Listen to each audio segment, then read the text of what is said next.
본문은 예루살렘 교회의 마지막 주요 내용입니다. 120명이 모여 기도하는 데서부터 시작하였는데요. 사도의 가르침을 받고 떡을 떼고 교제하고 기도에 힘쓴 예루살렘 교회입니다. 아나니아와 삽비라 사건으로 인하여 교회는 사랑만 있어서는 안 되고 두려움도 이 가운데 있어야 된다. 그것을 깨닫게 되고요. 스데반의 순교로 인해 성도들이 흩어지면서 이별의 아픔도 겪어야 했던 교회입니다. 그런데 예루살렘 교회는 시험에 들지 않습니다.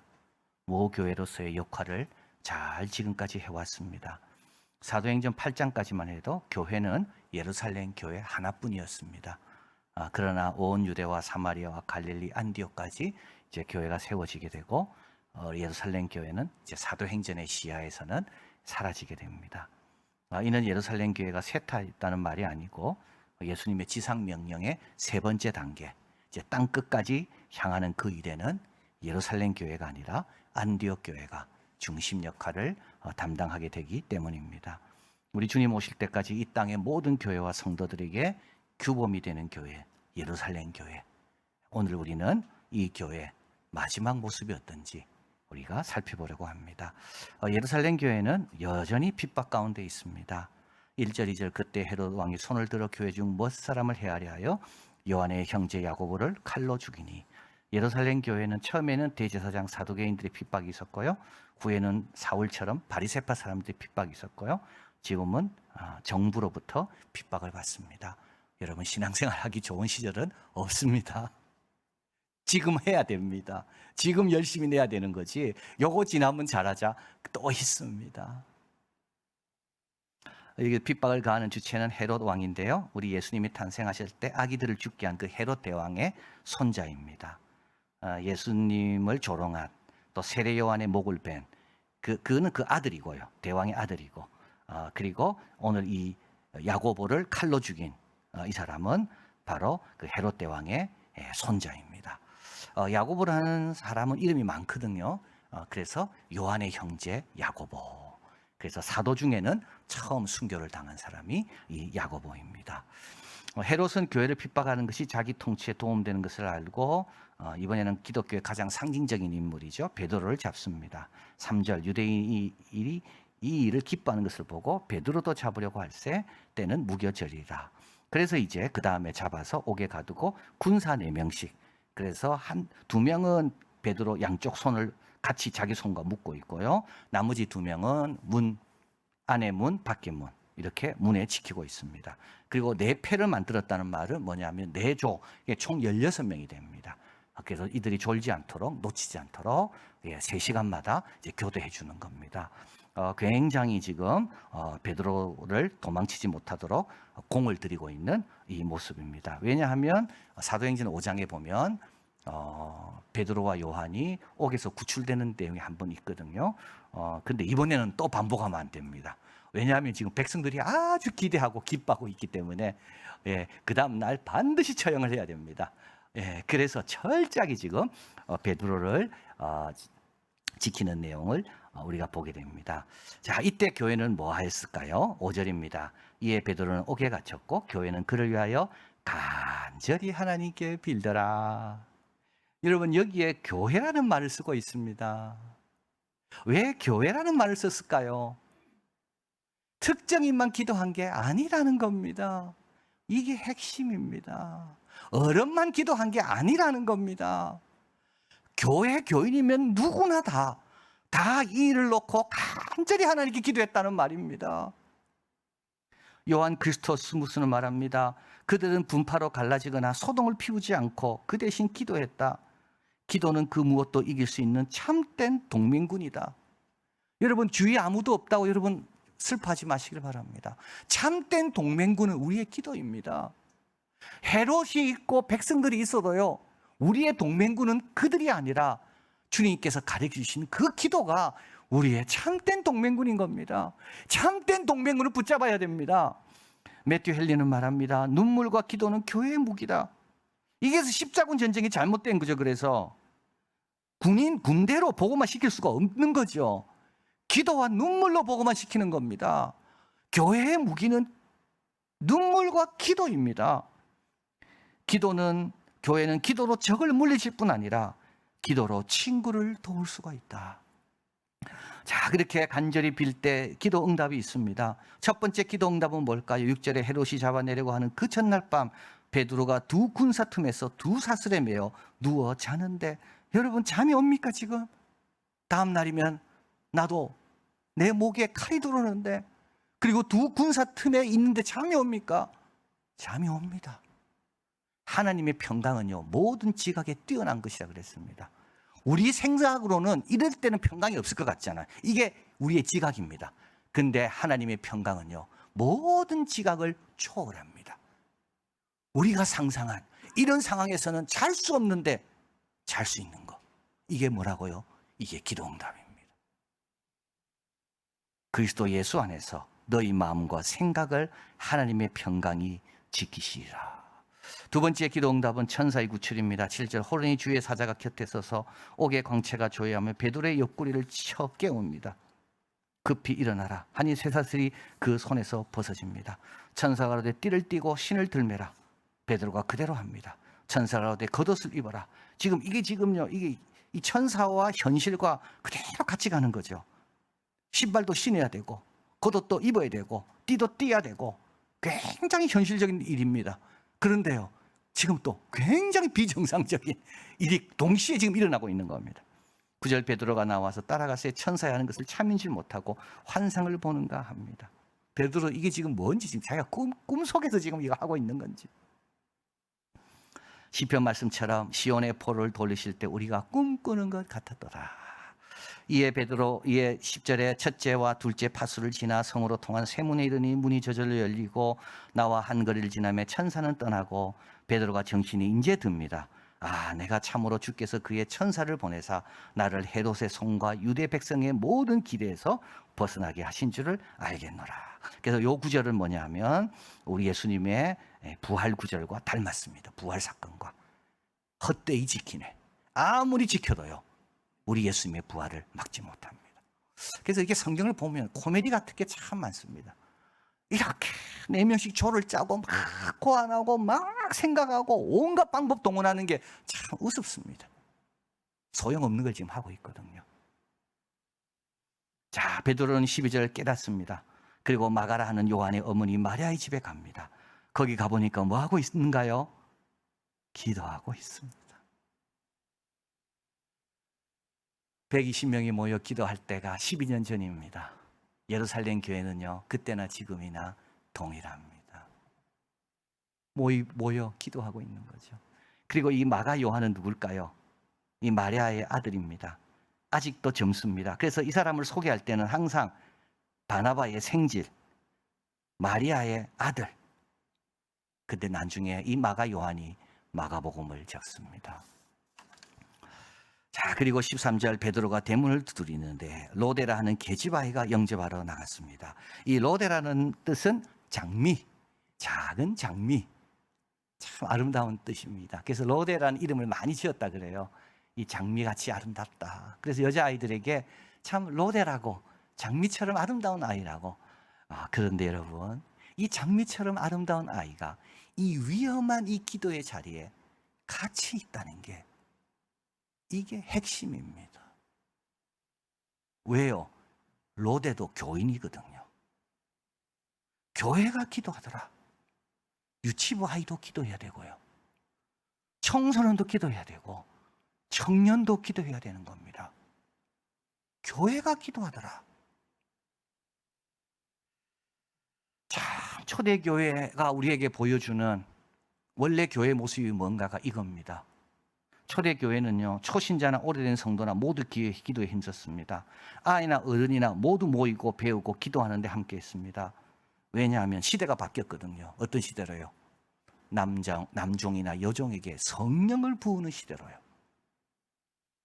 자녀들은 예언을 하고 청년들은 환상을 보는 시대로 바뀌었거든요. 지난 금요일 살펴본 드로아 교회, 밤이 맞도록 사도 바울의 말씀을 어른들이 듣고 있을 때, 이때 누구도 있었나요? 유두고라 하는 8세에서 14세 그 사이에 아이도 있었습니다. 두로 교회 성도들이 이제 사도 바울이 예루살렘을 내려가는 것을, 이제 핍박받으러 가는 걸 알면서도 참 막으려고 했지만 사도 바울이 그 의지가 강한 걸 알고 이들이 기도해주며 축복해주며 전송합니다. 근데 사도 바울을 성문까지 나와 전송하는데 이 두로 교회가요, 어른만 나오지 않았습니다. 처자, 아이들도 다 같이 나와서 사도 바울 가는 길을 축복해 주는 겁니다. 이게 원래 교회 모습입니다. 자, 14절 보십시오. 베드로의 음성인 줄 알고 기뻐합니다. 누가 기뻐하죠? 로데입니다. 구하면 받으리니 너희 기쁨이 충만하리라. 함께 기도하는 자만이요, 기도 응답에서 믿음이 성장하는 겁니다. 이렇게 믿음이 성장하니까 어떻게 될까요? 마가 요한처럼 마가복음을 적게 되는 겁니다. 이제 이들이 다음 세대 교회를 이끌어갈 다음 세대 일꾼들이 되는 겁니다. 자, 그리고 15절에 베드로가 왔다는 걸 이야기하니까 15절에 내가 미쳤다 하니 계집아이는 힘써 말하되 참말이라 하니 저희가 말하되 그러면 그의 천사다. 16절 베드로가 문을 두드리길 그치지 아니합니다. 저희가 문을 열어보니 베드로입니다. 다 놀랍니다. 여러분, 그래서 이 사실은 진짜입니다. 왜 진짜일까요? 부족한 게 너무 많잖아요. 지금 로데가 말해도 안 믿고, 그죠? 천사라 그러고 베드로가 올질 기도는 했지만, 그래서 이건 다 진짜입니다. 자, 17절 베드로가 저에게 손짓하고 종용하게 합니다. 주께서 자기를 이끌어 옥에 나오신 이를 말하고, 그 다음 구절은 눈물 나는 구절입니다. 베드로가 형제들에게 이 말을, 야고보와 형제들, 여기 야고보는 예수님의 동생입니다. 장로입니다. 사도가 아니고. 이 말을 전하라 하고 떠나갑니다. 이제 베드로는 예루살렘에서 사역하지 않습니다. 예수님이 승천하신 다음에 처음 설교는 베드로 설교 아닙니까? 5,000명, 3,000명 들어오고요. 나면서 안진뱅이를 베드로가 고치고요. 근데 이 베드로는 이제 떠나갑니다. 이제 예루살렘 교회는 야고보와 그 형제들, 장로들, 목회자들이 목회하는 거죠. 이제 시대가 쫙 바뀌는 거. 자, 사도 시대는 끝나고 이제는 장로의 시대가, 목회자의 시대가 동터오는 그런 내용입니다. 베드로의 기적적인 구출, 성도에게는 큰 기쁨과 감사의 사건이지만 헤롯과 당국은 큰 혼란에 빠지게 되고요. 헤롯은 화풀이로 파수꾼들을 죽입니다. 그리고 가이사라로 갑니다. 거기서 사람들이 있는 데서 연설을 합니다. 21절이죠.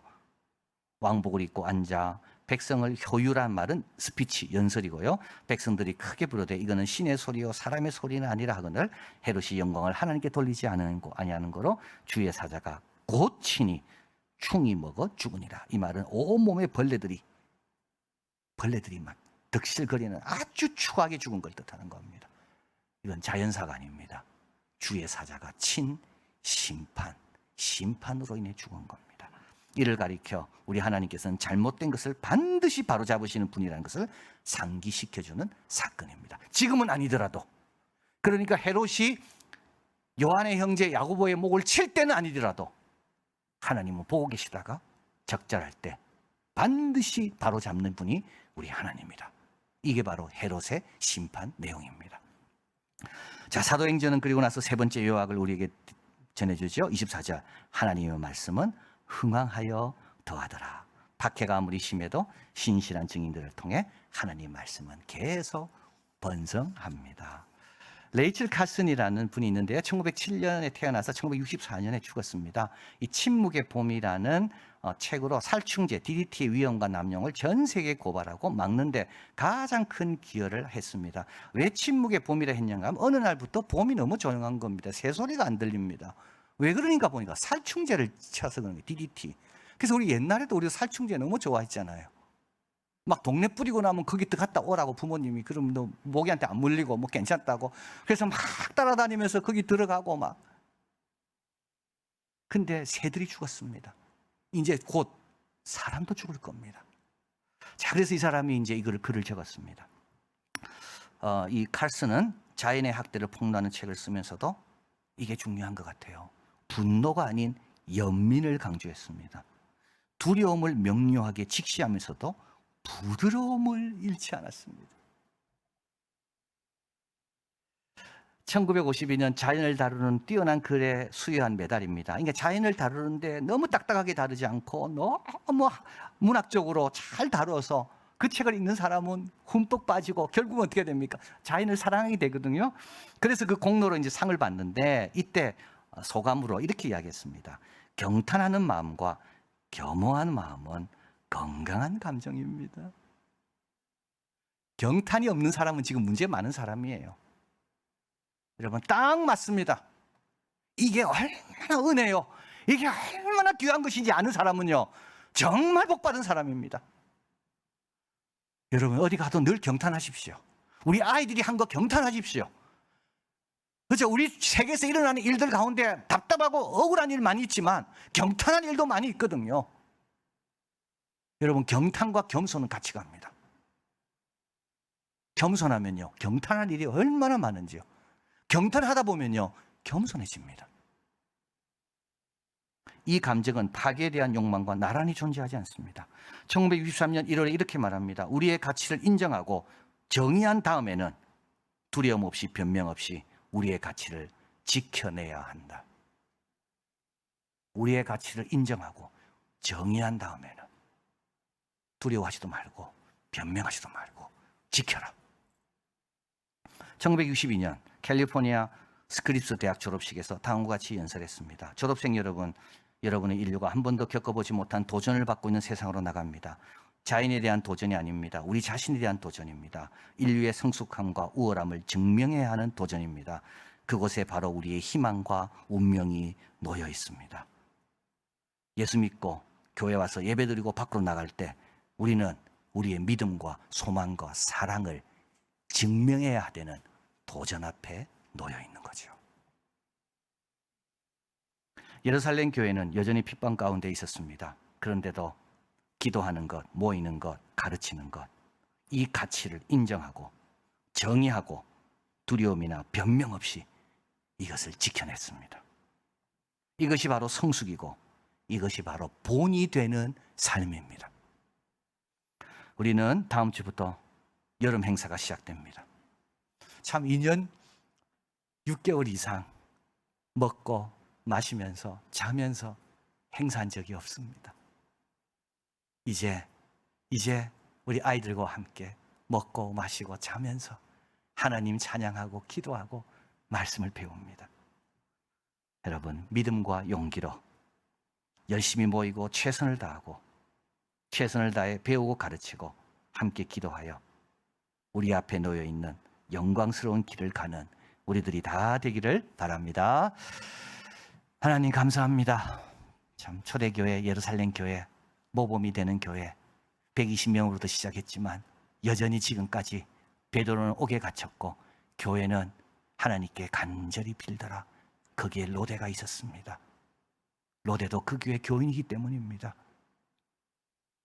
이런 교회가 우리 이한교회도 있게 도와주시고 우리 이한교회는 자녀들이 사랑하고 자랑하는 교회가 되는 것이 우리의 비전이요 우리의 꿈인데 우리도 마가 요한처럼 유두고처럼 함께 기도하고 함께 헌신하고 기도 응답으로 함께 성장해서 다음 세대가 잘 준비되게 하시고 우리도 이 귀한 가치, 기도와 배움과 모임, 변명이나 두려워하지 말고 잘 지켜내서 영광스러운 그런 미래를 열고 준비하는 우리들이 다 되게 하여 주시옵소서. 모든 말씀 예수 그리스도 이름으로 기도하옵나이다. 아멘.